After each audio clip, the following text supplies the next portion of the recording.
Hi folks, Daryl here. We have a lively show for you today, talking England, Wayne Rooney, the NWSL Championship game and the revamped US national team roster.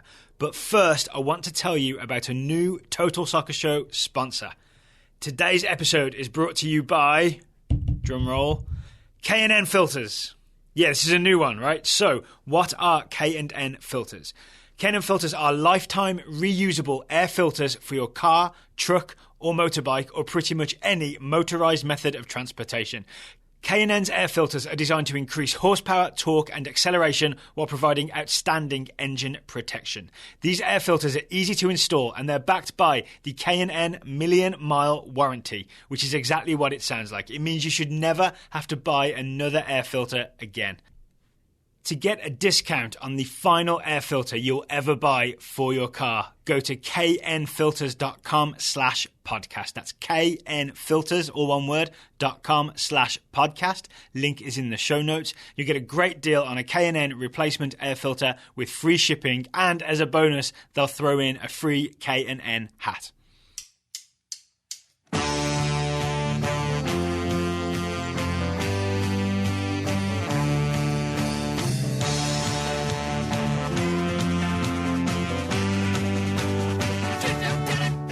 Hello and welcome to Monday's Total Soccer Show. I am Daryl Grove and I'm joined by a man who's ready to talk about the big debate with me. It's Taylor Rockwell. Hello. Hello. For a second I thought you were going obvious, but I'm assuming now you're referring to, is Wayne Rooney still good? That's, of course. What other debate would I be talking about? Yeah, one that we're not going to talk about. Agree. But on today's show, we are going to talk about England's 2-0 win over Malta. We're going to talk about the NWSL Championship game won by Western New York Flash. And we're going to talk about the collectively 16 changes to the US roster for the game against New Zealand. Mm-hmm. That's a numerical fact. It is. Yeah? Unless you're US Soccer, in which case they forgot to add one. They did, yeah. We'll maybe rib US Soccer about that later. Yeah. Let's start with that England game then. So England won 2-0 against Malta at Wembley. These are facts. It was designated survivors Gareth Southgate's first game in charge. Goals came from Daniel Sturridge's head, very nice header, and Dele Alli's feet. Yes. And I have to say, good goals overall. I would say not the worst performance from England, although I think I might be in the minority on that opinion. Yeah. But I would say that maybe Gareth Southgate, just a suggestion, slightly better fitting suit would be helpful. Because if you already look very young compared to the men who've come before you, and you're already kind of the interim manager that maybe you're going to get the job, just, don't look like a... Are you saying it's too big? You look a little younger than maybe you want to look, is all I'm saying. Yeah. Like when you wear your dad's suit to work experience. Exactly. Exactly. It's just harsh because Gareth Southgate's in his late 40s. This is true, and an accomplished manager on many different levels. But yes. Most of those levels are under 21. There's some Premier League in there, and some relegation, whatever. Did you get my designated survivor joke? I did. Yeah. Because he's the only one left after everyone has been fired. Pretty much, yeah. I guess we're going to go with fired in this example. Yeah. So, 2-0 to England at Wembley. Grumbles from England fans. I believe you listened to some of the BBC 5 Live coverage. I think it's because England fans expect England to smash Malta more than 2-0, which is kind of understandable, except we watched this game and Malta put many, many, many men behind the ball. Conservatively, it was a 5-4-1, is how I'll put that one, yeah. But really, often a 9-1. When those 9 are, within 30 yards, 25 yards of their own goal, it's a little more of like a giant wall. And not to go too pro-England, because I think other teams will be capable of breaking that down a little better. Like I imagine Spain would have picked their way through that Maltese defence pretty successfully. Yeah, I mean... Scotland scored 5 away, but although maybe away, Malta are more open. Scotland also drew with, Lithuania 1-1 at home, so it was not a great day overall for the UK, for the respective clubs of the UK. For what was once the United Kingdom. Exactly. And so, I think there's definitely reason to be critical of this England team, but I think there's also reason to praise this England team. Oh, yeah? Because, from a simple standpoint of against a team in the Euros that stayed very compact and frustrated England, they eventually lost. Right. Against this team, they at least found a way through on a couple of occasions. Yeah, okay, I'll take that positive, but I think Iceland is a far superior team to Malta. Oh, you think? Yeah. You sure? Breaking news. Is that because Iceland isn't ranked 179th in the world? Is that where they are? Something like that, yeah. Oh. They're pretty far down there, Malta. Oh, dear. Yeah. So, should we talk about Wayne Rooney? Because this is, for some reason, this is the big... Like, if you just watch this game, you wouldn't say that Wayne Rooney was any sort of talking point, right? No. Like, he had a kind of steady game, a lot of, like, nice passes through midfield, a couple of really good shots that were saved. I feel like you're slightly shading this argument. Oh, no, but okay. Sure. Some passes that didn't get through, right? Like, just a kind of so-so performance from a central midfielder. Yep. That's what you'd say if you were just watching it. If you just landed here on Earth, you're an alien, you'd be like, yeah, that number 10's so-so. Yep. Also, this soccer's kind of good. We should take this back to our planet. Not sure they would think that from England 2, Malta 0, but sure. I see your point. But they'd also have to watch Spurs Man City. Yeah, exactly. So why is it that it's become a thing where like Wayne Rooney was booed in around about the 90th minute when he had a shot that he missed, booed by England fans at Wembley? Not all of them, but it sounded like maybe half of them. There were some like small segments booing him semi-regularly, and it seems to me like all the newspaper articles are about Wayne Rooney should be dropped from the England team. Yes, that seems to be the running narrative with this one, and I think that's because it's the easiest narrative to write about. I think with this type of World Cup qualifier, it's Malta, it's 2-0 at home, it's not that impressive, but also even if it had been 6-0, it's still like, England get the job done, but should Wayne Rooney still be starting? Like, I definitely think... So you got to have some drama to go with it. I definitely think it still would be a talking point, even if he'd performed better than he did, which I think he had an average game. I would rank him at like a 5 out of 10. Thereabouts. Ooh, that sounds harsher than it is, though. Maybe so. Okay. Average is like 6, right? Is it? I think 5 is halfway between 0 and 10. Yeah, well, but 5 always implies bad game. I see. Okay. Well, but then, This is why out of 10 rating's a terrible way to judge soccer. This is true. Everybody who does this. I once saw a guy doing it by, like, he would, every time the player did something good, he would add, like, a half a point on and then take away a half point when he did something bad. That just seems impossible to actually track throughout a game. So. Well, we tried for England-Malta because we knew this was, the talk was Wayne Rooney because we watched this after the fact. And we kept track of some things on the chalkboard, and it pretty much we had good, bad, and meh. Yeah, and we pronounce it meh like so. It can be either way. It can be like an ambitious pass. That was all right. An ambitious pass that doesn't quite get there. Yeah, like he had in the first 10 minutes or so. And I think we ended up basically even, right? 5 good, 5 bad, 4 meh. 4 meh. And I think we gave her up around about half time. That's about it. Yeah. Well, can we talk about England? Sorry, Rooney's role. Sure. In this England team, because the complaining seems to be about him playing central midfield. Right. So what was his role as you saw it? It seemed like they had been given, certain England players had been given very specific instructions. Yeah. So it seemed like John Stones had been the centre back told that he can step out a little bit more, he can put pressure on, he can also get into the attack. Go dancing if you want, John. Yeah, so Gary Cahill was kind of consistently 5 to 10 yards behind John Stones. It seemed like Jordan Henderson was allowed to kind of drift over to the right, or told to drift to the right, get in between Kyle Walker and Gary Cahill and kind of break up play and move the ball around in there. It seemed like Wayne Rooney was tasked with doing the same thing on the left and maybe staying home a bit more. So he seemed to be either have been instructed to or felt more comfortable staying back while Jordan Henderson pushed forward. I think that's true, yeah. And then if you didn't see this game, England played basically, you could call it a 4-3-3. I'd call it a 4-2-3-1. Yeah. And the two deepest midfielders are Rooney as like a left centre mid and Henderson as a right centre mid. Is that fair to say? Yeah, but then Henderson would be more, what's the word, leggy? Yep. Would sort of get up and down a bit more, whereas Rooney would stay a little deeper on the left and essentially would play some very simple passes, would play the occasional attempt at a through ball, and would also ping the ball out like diagonal to Kyle Walker. Yeah. He would essentially from left centre mid switch the field out to the right back. It seems like in retrospect, I do wonder if maybe they had been instructed not to pass the ball to one another unless necessary. Yeah, they did do it a couple of times as they just worked the ball left to right to try and open Malta up. But it felt like a lot of times it'd be Jordan Henderson trying to pick out somebody on the left and it'd be Wayne Rooney trying to pick out somebody on the right without going through each other. And I imagine that's because of all the criticism that England faced in the Euros about how slow they were, about how it would be Wayne Rooney with 3 touches, passes Jordan Henderson takes 3 touches, plays it out wide, and it's just really slow. And so it seemed like this was Gareth Southgate's attempt to bypass that and get the ball moving a little faster. I kind of feel like it worked, even though England only won 2-0. The ball did move from side to side much quicker than it has previously. I think that's fair. I think the reason why I am a little more down on Wayne Rooney than you are is because it seemed like Jordan Henderson was definitely the more lively of the two. Yeah. If you look at, was it Dele Alli's goal? That's when Jordan Henderson is driving through, does the quick 1-2 through the box, and then plays it back, and that's where the goal comes from. Yeah, and Henderson's in the box with him. When I believe also involved, I think he squares it back, or is involved in the first goal as well. So he crosses it. There it is. It's a Henderson cross. So involved in both goals is Henderson, and I think that's because he is getting forward. Yeah. Now, if it is that Wayne Rooney's been told, you stay back, you play like the deep-lying playmaker role, then maybe that changes things. But it did feel like at times that Wayne Rooney wasn't quite comfortable with what he was supposed to be doing. Yeah. And so there was a lot of times when he would there was one in particular I think we talked about off air where it's like John Stones basically runs around and gets in front of Wayne Rooney because Wayne Rooney is just kind of standing there, and Stones eventually gets the ball and then bypasses Rooney with a pass. There are definitely moments you can pick out where this is a man who's not fully comfortable playing centre midfield because he hasn't done it his whole life.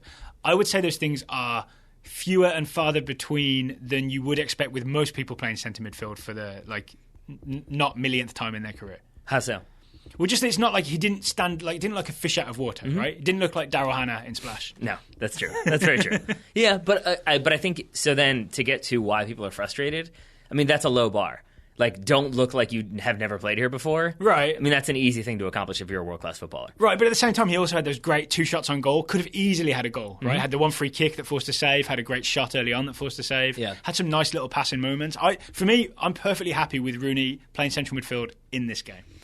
Yeah, I mean, I think it's worth trying out, especially since Gareth Southgate has said he is my captain. He's going to continue to be the captain. So I think it'd be weird to say that and then drop him. Yeah. I think he doesn't really fit anywhere else because even with the injuries and absences you have in this team, I guess against Malta at home, it makes more sense to see what Jesse Lingard can do and then Theo Walcott as well. And then you bring in Marcus Rashford. So you've got kind of young, pacey players out wide. And you let Dele Alli play that sort of behind the striker spot, and which turned out to be really useful in the end. That's how that second goal came about, right? And then you've got Daniel Sturridge, you've got Jamie Vardy on the bench, so you don't really need Wayne Rooney there. On top of that, you have Eric Dyer coming back from injury. So he isn't really necessarily fit for this game. Yeah. So outside of them, I don't know who else you can play. Who are the midfielders? It's either like you maybe push John Stones in there. I mean, maybe Alex Oxlade-Chamberlain. That's not a good idea. You could include Oxlade-Chamberlain would disagree. I think he wants to play central midfield, but he's getting to that point in his career when he hasn't actually done it consistently, and no one's gonna believe him when he says he wants to do that. And you're right. And I could be wrong because I'm not a dedicated Arsenal fan, but I feel like he would be more at home in the Dele Alli role than he would be as a holding midfielder like Wayne Rooney. Yeah, I think so. Or more so like Eric Dyer, not so much like Wayne Rooney. But you've also got maybe Jack Wilshere to come back, or you've got Danny Drinkwater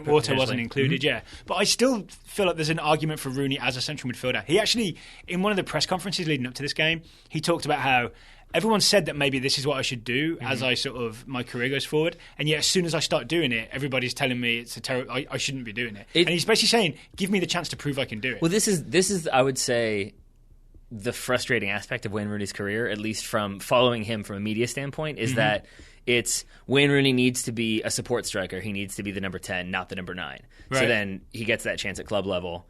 Then everyone's like, what's he doing? He's an out-and-out striker. He needs to be the out-and-out striker. Yeah. Then he's moved up top, and he is the out-and-out striker. And then everything is, he can't play up top. He needs to be more of a deep... He likes to drop back. He needs to be a deep-lying playmaker. When he gets played there, what business is he doing? He has no business there. And it seems like he gets criticism regardless of what he does. That's what I think. I genuinely think maybe people just don't like Wayne Rooney, the person, right? I think that's true. And so whatever he does, people are ready to criticise him. I also think English media, are sick of him because he's been around as an international prospect since he was 16. Right. I don't think he was playing regularly till he was like 17, 18, but we've been talking about Wayne Rooney since he was 16. That's 15 years. Yep. Right? That's a long time, and I really feel like people are just ready to sort of, we've had enough of this guy. Let's move on to getting excited about Marcus Rashford. Yeah. You know what I mean? I think someone else. I think that's definitely true. I think you could hear that in the crowd. Like the only times outside of like when England scored or when they had a really obvious goal scoring opportunity, the only time that the crowd seemed really energized was when you had like a young pacey player trying to do something. Yeah. So when Daniel Sturridge was running through or trying to do skill moves and Marcus Rashford trying to take people on, even though it felt like he failed more often than he succeeded. He did this time. But he's still trying stuff. And I think that's kind of what England fans and a lot of the pundits want to see is a player who will go at defenses the way Wayne Rooney used to. And Marcus Rashford will do that. Wayne Rooney maybe won't. Yeah, I absolutely agree. It's not his game anymore. Right. I think I want to draw a comparison with the US here, or a contrast maybe. Do you not feel like with the US, as players are sort of in their 30s, there's less of a thing like, we shouldn't pick him anymore. Whereas with England, I constantly feel like it's happening to Rooney, it happened to Beckham, it happened to Gerrard, it happened to Lampard, it happened to Scholes. I just feel like all these players get to this point where people are sick of them, and even they don't maybe recognise the sort of slower, more experienced, more nuanced things that they do, and just want the next sort of hot young thing thrown in there. Yeah, that may be. I think a big part of it is like the things that you just said about Wayne Rooney, like slower and nuanced. I think people also think he's dumb. I think people think he's done. I think so. I think the general perception of Wayne Rooney is that he's an ogre, that he's Shrek, and that's partially because of his physical appearance. But I do also think that a lot of people think he is not very smart. Right. If you listen to him talk, he's very soft-spoken with that kind of high-pitched accent that it doesn't make him sound like a mathematician, for sure. And so I think there's this idea if that's his second career, I'd be very surprised. Right? And so I think there's this idea that, like, a guy who kind of looks like an ogre, who maybe isn't that smart, who sounds kind of funny, he is not the guy who's going to be the Andrea Pirlo midfield general. I see. And so it's sort of like, nah, he's not. He doesn't have the capability of doing that. What are you doing playing this guy, this bruising forward as a cerebral playmaker? Not going to happen. What if on Tuesday against Slovenia, Rooney turns up with a sort of beautifully trimmed beard and somehow got more implants? He's got long flowing locks. He's got full Andrea Pirlo. See, then I feel like it's going to be more talking points about the hair than it is about the performance. But even so, maybe that could do it. But I think you mentioned him turning up for this midweek game. Yeah. I think he may turn up and find himself sitting. So this has been suggested in the English media as well. I cannot fathom it. And I know I might be like, there's maybe me and Sam Allardyce who are arguing for this, but I just don't see Wayne Rooney, the captain, being dropped for a game away to Slovenia. I also, on the evidence of this game against Malta, I don't see any reason that he should be dropped. Well, I can give you my argument, and it's not particularly an anti-Rooney argument. It's just on what we saw, it seemed like Jordan Henderson was the central midfielder who was more capable of driving at the defense, of picking out those like pinged-in 30-yard passes to feet, and creating things. He did. He found Ali's feet and Sturridge's feet a lot from like 30 yards away. There were low balls between Maltese players. And I think Wayne Rooney was more focused on, like, as you said, kind of like playing that like zipped ball out wide, that ball to feet for Kyle Walker to run onto. Right. Sometimes. So I think if you're going away and you're really just trying to like get the result, maybe get a draw, maybe snatch like a 1-0 win, I think maybe then you keep Henderson to be the creator and you put in a more defensive player who can lock it down a bit more. Because Malta did have chances, and there were a few times. There's one time when Wayne Rooney gave the ball away and then eventually worked back, but still gave the ball away in transition. There's a couple other times when maybe he didn't quite know where his defensive positioning should be, and Malta were able to kind of sort of maybe have a semi-opportunity, because I'm not going to say they really threatened, but I could see Southgate thinking, if I put a more defense-minded midfielder there who's natural in that position, it'll give us more like solidity at the back, and then opportunities going forward through Henderson. So what if the future is, I'll still be surprised. I think it'll be really interesting we see that England lineup against Slovenia. I think it's 2:45 US Eastern Time. What if it's just that Wayne Rooney doesn't start the game but comes on for the last half an hour? Because I'm a big proponent of this, is that it shouldn't be you're either in or you're out, right? It could be that you are talented and you have a role to play, and some games it's coming off the bench, some games it's starting. And I really wish, again, I think this is me criticising English fans and media, I wish players were allowed to make that transition without it being a big drama. Yeah. You know what I'm saying? I mean, that's the thing, is that if he doesn't start, put it Twitter this will explode. Put about it this way. If he does start as well. What I mean is, like, think about it this way, that if Christian Pulisic for the United States national team, he's this amazing prospect, very talented player. If Jurgen Klinsmann decides to start somebody instead, you'll get some outrage. You'll get some people being like, that's ridiculous, he should always be starting. But you are never going to hear Klinsmann like drops Pulisic. It's just crazy drama. And it's like, no, he just chose not to start him. Right or wrong, that's the decision. And I think the same thing here is that if Gareth Southgate, for everything I said, I think what I said makes sense. And I could see him doing that for that reason, that we want Dyer to be the defender. We want Henderson to create opportunities. We don't want Wayne Rooney to come in late and try to create things if we need a goal. I would argue, though, if we're going to talk about this, I would argue that you want Rooney to be in there to be sort of maybe dictating the tempo with those short passes. Well, all I was saying there was that, like, that explanation from Gareth Southgate would make perfect sense to me, but it would be covered as Wayne Rooney dropped. Right, and that's the thing. It's like, words, we have like a specific game plan about in the 65th minute Wayne Rooney's going to come in and he's going to play these balls and this guy's going to run over. We've practiced it in practice. It would still be, but did he start? Then he was dropped. Do you think maybe players, like teenage players and players in their 30s, should have be allowed the same leeway? Yes. You should be allowed to sort of be in and out of the team, and it's not a big deal. I think you can only be dropped in your 20s. How about that? I think managers should have the leeway. I think they know what they're doing, generally speaking, unless they don't, and then they're fired. But it makes sense to not, like, and it's the weird thing. Now we're getting into, like, the very classic debate about the England national team and the media that, like, on the one hand, it's a fascinating topic. It seems like the media really want them to do well, and on the other hand, the media really don't want them to do well. And so it becomes this, like, oh, Gareth Southgate, he's here, we'll see what he can do, he's got 4 games. But by the same token, like, does he really know what he's doing, and can he figure it out? No, he's going to drop Wayne Rooney. And it's just like, you are not really making life easy for anybody. I mean, and that's a good example, this Rooney decision. If it was that Southgate wanted to do what you said and start Dyer and Henderson and use Rooney later on, he probably would maybe shy away from doing it because he knows it would be an absolute, like, crazy storm if he did. Yeah. You know what I mean? Like, it makes him less likely to make what he may see as the practical decision because he knows it comes with a whole circus. God, it must be so hard to be a manager or a player. Because, and I'm sure what happens, and we've heard this from different coaches and different players, is that if Southgate were going to bench Rooney, or, not start him in this upcoming game, that he would call Wayne Rooney into the office and they would have a discussion and he would say, here's my plan. They would talk about it. And then even with that, I imagine all those tabloids about, like, oh, Southgate drops him. If Southgate not impressed, Southgate thinks Rooney can't play anymore. And even if you've had the conversation with the person who says, no, it's just that we want to try this one thing in this one game. Don't worry, you're still my plans. You're still the captain. Yeah. I feel like it'd still be hard not to be like, well, maybe he just said that to me. Maybe he does mean this. And it definitely messes with you. And I think that's been the case with Wayne Rooney for a couple of years now. Yeah, and it probably doesn't help the confidence either. So that game, again, is England away to Slovenia on Tuesday. Sure is. There's been a similar-ish situation in Spain. Have you heard about this? Talk about it. Talk about it. So Gerard Piqué has come under fire for what appeared to be cutting off the trim on the sleeves of his Spain away jersey, which featured the yellow and red of the Spanish flag. So it's a white away jersey with a yellow and red cuff, would you call that? Sure. Cuff on the end of the short sleeve shirt.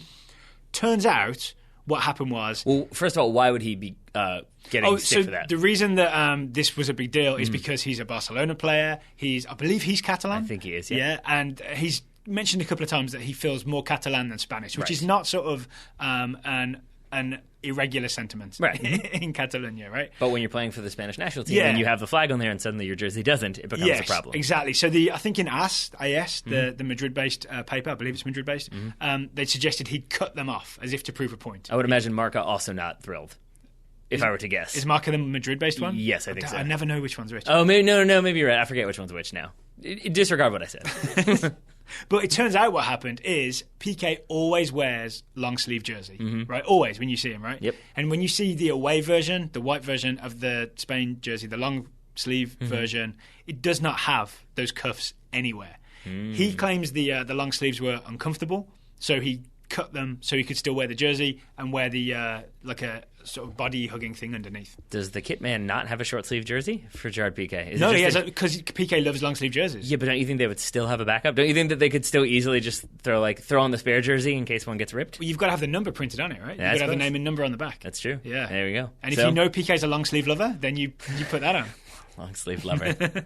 But so the upshot is Piqué has said that he's going to retire from Spain after the 2018 World Cup, and specifically because he's sick of getting all this random criticism.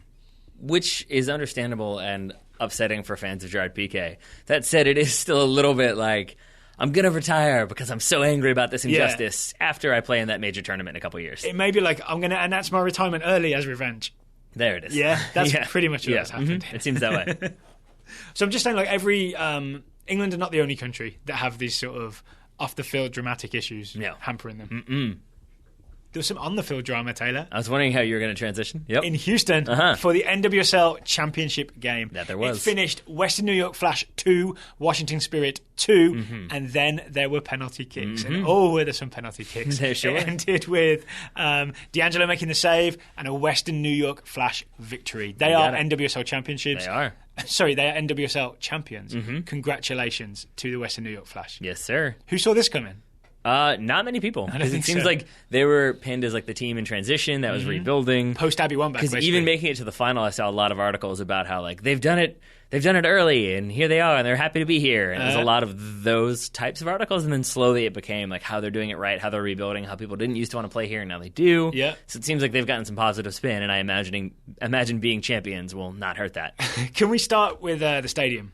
Sure. I was a little disappointed with the the decision, I guess, to play it in a neutral venue, because it means that it wasn't as full as, for example, when Portland hosted the last semi-final, which had that sort of banging atmosphere. I do not know the attendance numbers. I would venture to guess that the lower tier was like kind of full, and the upper tier wasn't. I don't know the numbers. I would venture to guess that the semi-final game that the Washington Spirit hosted was probably better attended than this final as well. Course, and the Washington Spirit play in a much smaller stadium. They play in the Maryland Sportsplex, I think it is. Yeah. Mm-hmm. I think anytime the team hosts, you obviously get more local fans, right? Anytime you have a neutral venue, it's a lot harder. Right. But I'd say well done to the people that did make.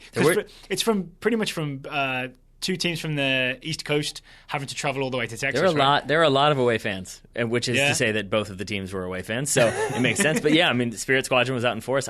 Forgive me, I don't know the name. Spirit Squadron, that's what Washington Spirit is. Yeah, forgive me, I don't know the name of the Western New York Flash supporters group, but there were definitely some Western New York Flash fans out there. I hope they're called Saviors of the Universe. Yep. Well, maybe because they did get the win. That could work. Yes, did. Shall we talk about the goals in this game? Sure, because it did not always look like they were going to get the win. In fact, up until they got the deciding penalty, it didn't seem like they were going to win. And by the 124th minute, it looked like they were losing. Yeah. So this game starts with a Crystal Dunn goal. Sure does. Pretty early. It is a magnificent ball over the top from Oyster. It is a terrible decision from Western New York Flash goalkeeper D'Angelo to come out and try and claim it, because Crystal Dunn much faster than D'Angelo, it turns out. Yeah, and I think I can't tell if that was just like nerves and enthusiasm and I'm going to do this. But I mean, she definitely... in the first few minutes. Yeah, right? D'Angelo definitely recognizes almost immediately, like, oh, I'm not going to get this and I'm out of my box. I guess I'll half raise a leg and see what I can do. And the answer is not much as Crystal Dunn taps it around her. Yeah. And then I have to say, it's still really difficult. Oh, it's a crazy angle. I mean, there's no... I feel like 9 times out of 10... I'm going to say 10 times out of 10 I missed that chance. But apparently 1 times out of 1, Crystal Dunn hits it perfectly. Because it is from a really tight angle. There's still defenders on rushing to cover that goal. Yeah. She slots it in. I think if she hits it anywhere else, even on frame, it still doesn't go in because it's going to get cleared. It's just that it almost tings that near post. There's nothing you can do about it. And I was also watching, because I know Dahlkamp has recently been called up to the US Women's National Team for the friendlies against Switzerland. Not I was her fault. kind of looking to see if it was Dahlkamp's fault. It wasn't. Dahlkamper, sorry. Yeah. It turns out it's Kennedy's fault, because she was just a little bit too deep. Crystal Dunn spots it. She looks across the line, being marked by Dahlkamp.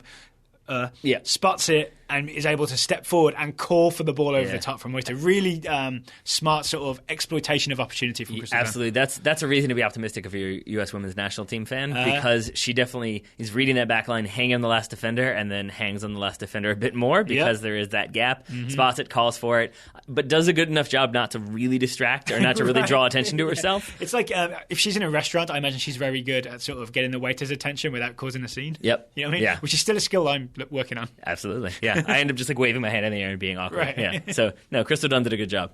The equaliser comes from one of our new favourite players, Samantha Mewis. Yes. Also a recent US Women's National Team call-up. She scores a magnificent goal. She does. Oh, so yeah, she's in the new squad, but she's also in the most recent squad as well. Yeah. Scores a great goal from the top of the box. It's all about the break. It is, because it seemed like the Flash really struggled to deal with Washington Spirit's formation, which from the way we could see it looked like a 3-4-3. Yeah, that's not what Fox Sports 1 put on the screen. No, they did not. But it is what we saw. Yes. We saw Church dropped in between the defenders to form a back three. And then Ali Krieger on the right. And I'm sorry, I've forgotten the left wing-back's name. She went off injured quite early. But they Didasco. Okay, yeah, and so they did a 3-4-3 and really went for it down the wings, which gave them numbers in the middle, right? Because also Bonini was able to drop into midfield as well sometimes, but kind of left them exposed, especially for this goal by Mewis. Yes, exactly. And it's basically, I mean, it's a 50-50 challenge between Oyster and Zerboni. Oyster loses that challenge, Zerboni wins it.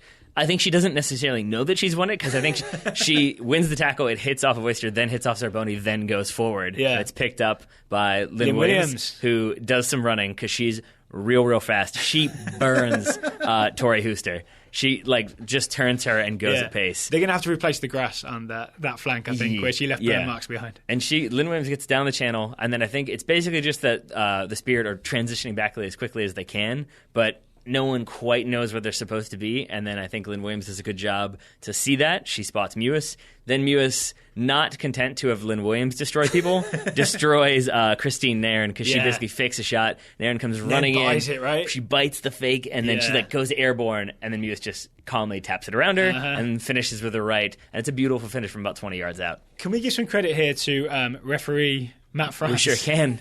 We did have a few tweets saying that he broke up play a little bit too much, that people weren't so satisfied with some of his calls. But in this situation, he did a good job to kind of dummy the ball. He got out of the way. He allowed play to resume and allowed a goal to happen. That Lynn Williams square ball to Mewis was hitting referee Matt France from Richmond, Virginia, where we're from. He did a good job of dancing out of the way, basically. He sure did. Good foot skills from Matt France to not use his feet. Yes, it was strange to see him on a television as opposed to in person refereeing games. Yes. Oh yeah, because he often referees here at USL for the Richmond Kickers. He sure does. So we've got to talk about the way that what's the coach's name? Paul Riley, Western New York Flash. He mentioned at half time that he'd had trouble with the sort of midfield numerical superiority that the Washington Spirit had. He switched it up. He went from that front two he had of McDonald and Williams. He made it sort of a front three, sort of, or a 4-5-1 by bringing in Smith, right? Yeah, for most of the second half, and then as you get into extra time, then things changed up a little bit. Yeah. But yeah, that 4-3-3, it seemed like it was the intent was to balance out the midfield and to keep things maybe a little bit more level, and that's exactly what happened, because then there's no more goals in the second half, and into extra time we go. So Crystal Dunn scores early in extra 91st minute. It is once again good quick feet from Crystal Dunn. She really sort of moves that ball, I think, from right to left and then smashes it top corner. Yeah, it definitely was sort of a tale of one team, consistently one team making a mistake and the other team very much capitalizing on that one. Because it's basically Western New York Flash, give the ball away. I figure I have to give them all four names. That's what I'm going with, or all four words in the name.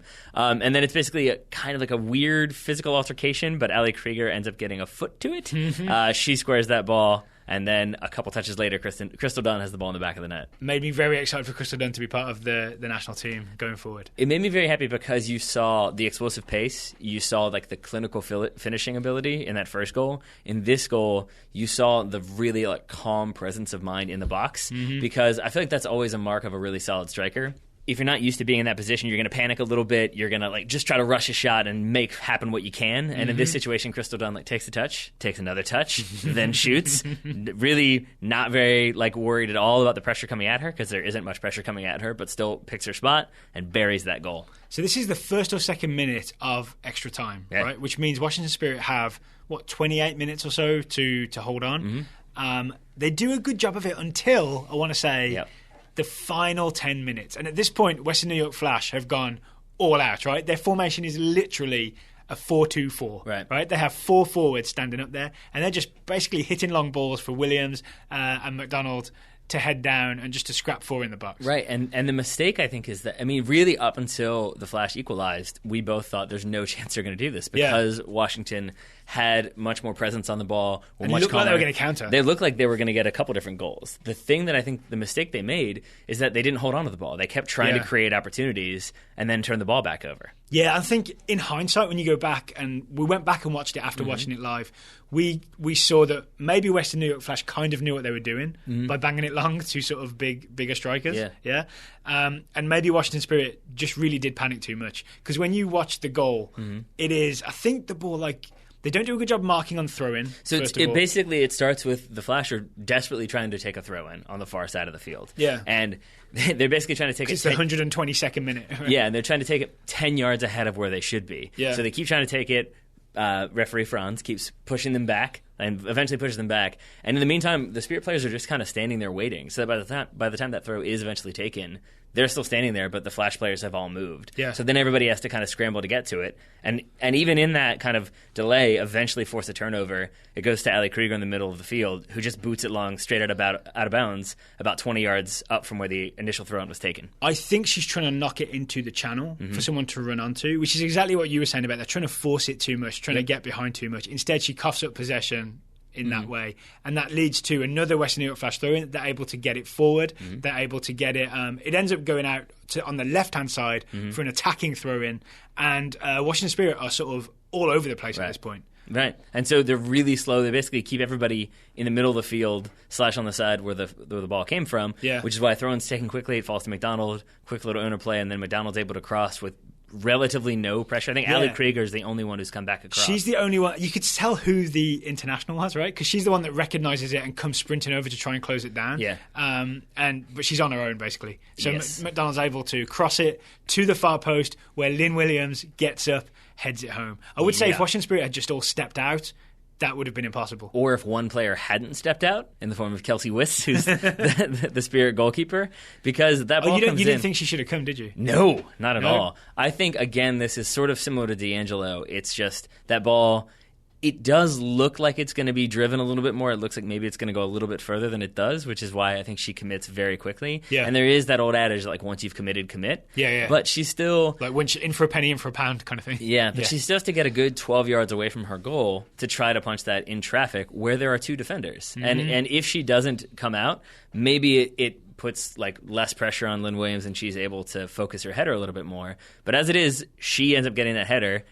Wiss is now way out of position, doesn't punch it clear, and it goes right in the middle of the goal, kind of rolling into the goal. You're saying Wiss would have caught it if she'd stood probably, or my guess would be Lynn Williams heads it over because she's under pressure and knows she has to put something special on it. Yeah. And she's got a defender on either side, but instead it's in the back of the net. Or there's a chance if the keeper's not come in that the defenders go at the ball. Right. So I'm assuming that Wiss gave a shout, keepers come in, so they didn't. You notice they didn't jump with Williams. Yeah, and then it's basically relatively the last kick of the ball in regulation, and it's 2-2, or last head of the ball, I guess, and then we go to penalties. But I do think, not to rub salt in the wound anymore, but we mentioned the Ali Krieger one, and I don't want to just throw her under the bus because there were several opportunities where I think more seasoned pros or people who have maybe like been there before or aren't so anxious in a title game would dribble to the corner flag and hold the ball. Yeah. And instead the Spirit would try to shoot from a tight angle or shoot from 20 yards out and not possess the ball and not just work it out or give a throw in from super deep as opposed to kicking it out around midfield. Mm-hmm. So I just think it was right there for the taking, and I'm sorry to Spirit fans because I'm sure this isn't helping, but it really was just those last couple minutes, I think, did them in. I think if I'm a fan of the Spirit, I want to know what went wrong. Yeah, and I think it really was that sort of defensive composure in the last 10 minutes. And into penalties we go. And some great penalties and some terrible penalties. Name a terrible one. McDonald put it straight over the bar. Yep, straight over and in the middle of the goal, more or less. Yeah. And then I think, for as much as we've sung her praises, Mewis' penalty was, I think she tried to do what Lynn Williams did. Lynn Williams did maybe 2 steps, I think more like 1 step run up, and then really did just pass it in and completely flummoxed Wiss. It's the sort of bravest non-Panenka penalty I think I've seen in a good while. Yeah, it's like 1 step and then a kind of slow roll side foot into the corner. Yeah, but it's still a smart pass because it's not all the way to the corner where like a full stretch dive will save it. Yeah. Because it is sort of like, oh, I'm going to dive. Oh, I dove over the ball because of the way she hit it. So that was a really classy penalty. I think Mewis tries to do the same thing to the keeper's other side and essentially just passes it right into her hands. Yeah. Doesn't quite work out. Didn't you, I know you were taking notes while we did this, didn't you catch a pattern that Spirit were going with? Yes, if you want to go with the penalties attempted by Washington Spirit, it is left, left, left, left, right. And is right the one that D'Angelo saves to win the game? The decider, yeah. And I think at that point, and if you watch, she kind of does they're all to the shooter's left, to D'Angelo's right, and then the final one is to D'Angelo's left. And if you watch her, she stutter steps.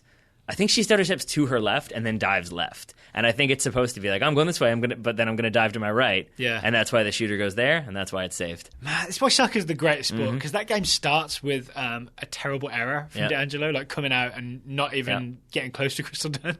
And it ends with her saving the penalty and being the hero. And if Twitter is to be believed, it also ends with her carrying the trophy into the press conference and dropping it. No.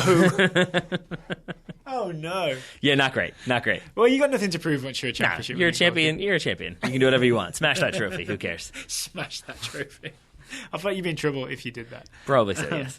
Another thing I wasn't thrilled about with this game, Carly Lloyd's halftime appearance. What do you mean? To promote her book. She had such expert analysis. Because whichever team takes their chances is going to be the one to score. Well, to be fair, like no one says that Carly Lloyd has to be a great analyst, right? She just has to be a great midfielder. But the thing that I kind of took offence to is that they clearly had a deal where I'll appear at half-time, the famous Carly Lloyd will appear at half-time, but only if I can promote my book and show it to the camera. Whatever gave you that impression?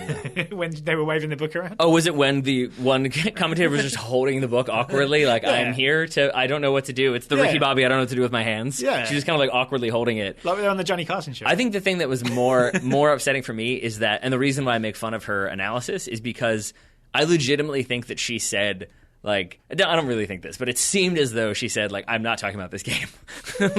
like she just seemed genuinely confused that they would be asking her about the game that was going on. And that's why, like, she was very much on point with her message about the book tour and about getting married and how it's been a very stressful year. And then it was sort of like, oh, the game? I think, it's been a good game, and whoever takes their chances is going to be the one to score. Yeah, exactly.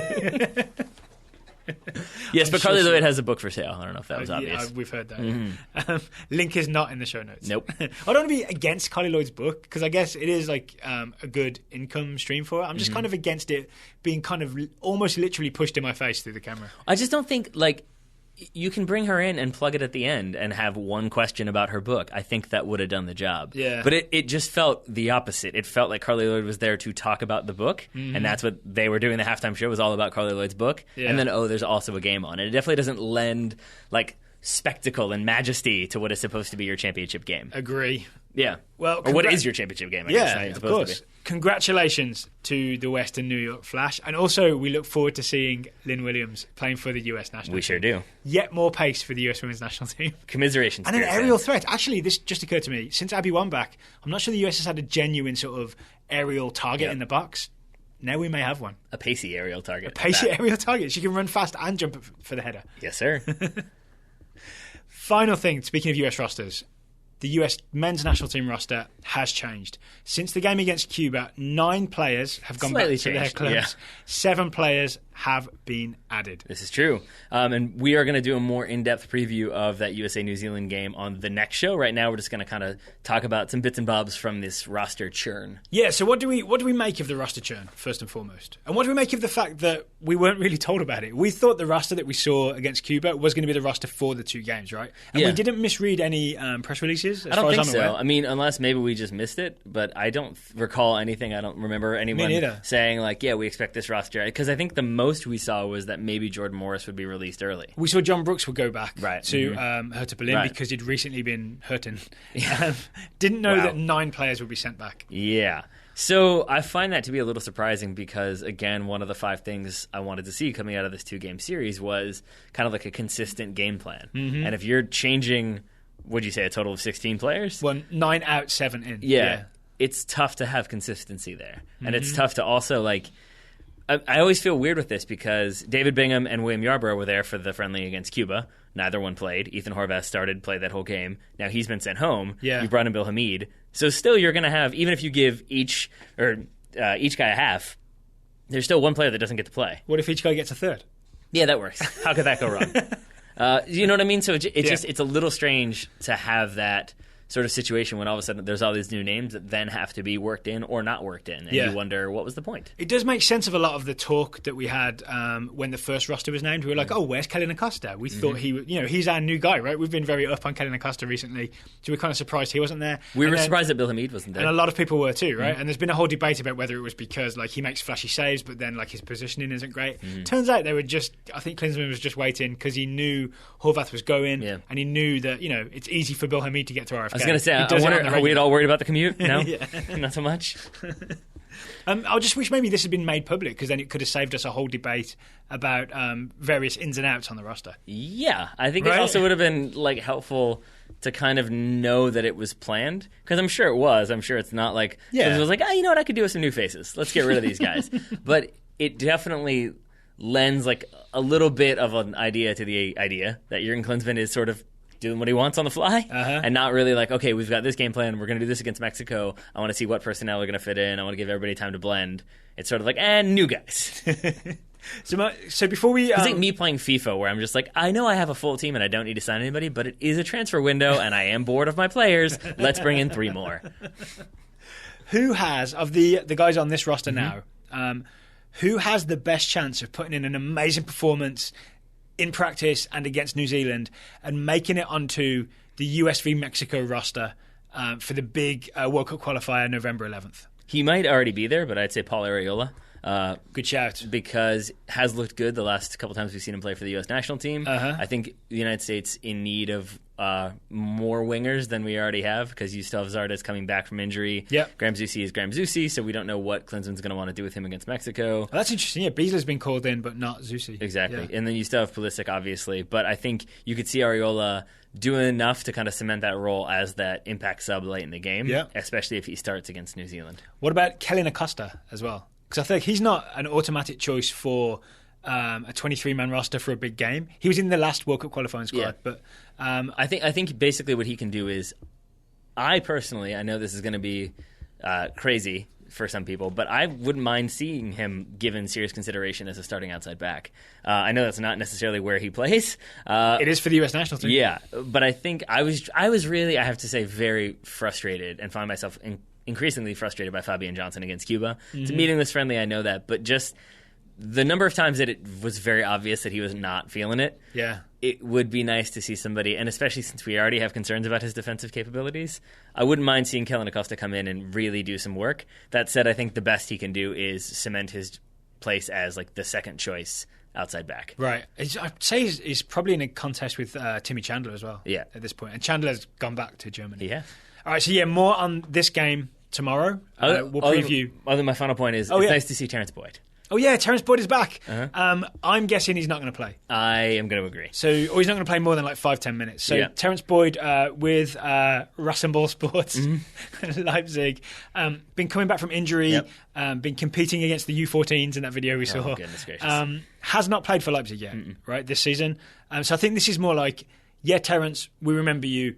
Come have a kick around with us. We'll maybe get you in for 5 minutes. I'd be very surprised if Boyd starts against New Zealand. And then a hand raised in the back, and it's Perry Kitchen saying, but maybe not my 5 minutes? Can I also play, maybe? Because I've done good stuff? Again, we'll preview more in detail, but I think Perry Kitchen, Lyndon Gooch will see the field in this game. I just love the idea of like Jurgen Klinsmann putting an arm around Perry Kitchen and being like, well, Perry, you got to understand, like Terence has really gone out there. He's tried to find his way in Europe, and he's really working to make something happen in Europe. And I'd like to see you do the same thing. And it's just like, do you know I don't play for DC anymore, right? Like, I'm captaining a Scottish team, right? Like, oh, are you? Okay. Next time we'll get you in. Don't worry about it. It'll be fine.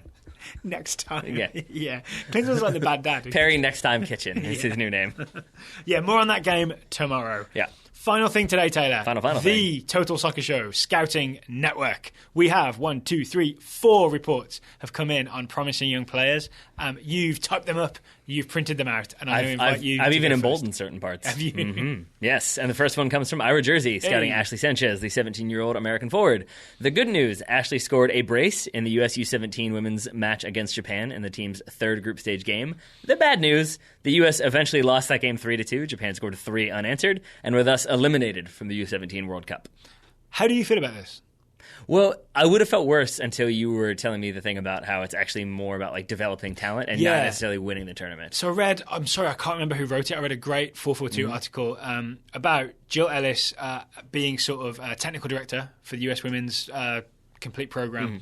And the change that they've made to sort of their idea is to guarantee the future of a competitive US Women's national team is to sort of bring all the age group programs together and not select teams and styles to win a tournament like the U17s, but to select a team and a style that develops players to be ready for the senior team in the future. So I think there's just less emphasis on winning at the youth level and more emphasis on development, which I think I'm okay with. I think I'm okay with because my gut instinct is to say like it's the US women, they should be doing better. Yeah. But that's number 1, wildly arrogant, and 2, wildly uninformed, because I know nothing about U17 women's World Cup soccer, to be honest. And so outside of what the US have done, I could take a guess that Japan are pretty good. Yeah, for example. I think given that they top the group, I'd say so.